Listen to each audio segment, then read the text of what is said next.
Okay, we are going to be talking about adding a 5-volt power supply to the image sensor. And this is an alternative for the customer that's very unhappy about the image sensor using the batteries too fast. A 5-volt DC power supply.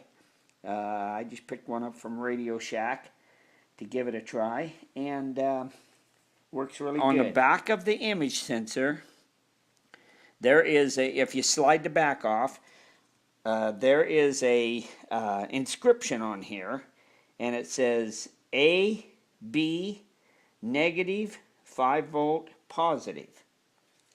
Okay, that's the little black block that's in the lower right hand corner of the image sensor.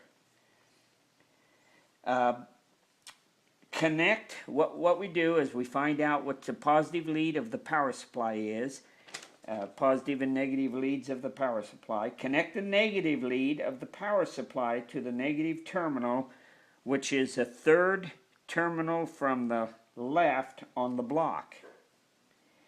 And the positive lead of the power supply to the positive terminal, which is on the far right of the block. When you get this hooked up, you can run this power supply cord inside the wall if that's what the customer wants, and just plug it into the, just like we do our panels.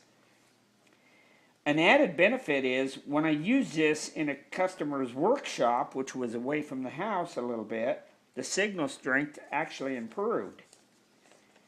When I talked to the GE rep, he couldn't guarantee a signal boost would happen every time, but he said it should help. So then you can reinsert the batteries on this, on your image sensor. In case of a power outage, the batteries can take over. And that's what we have for the image sensor.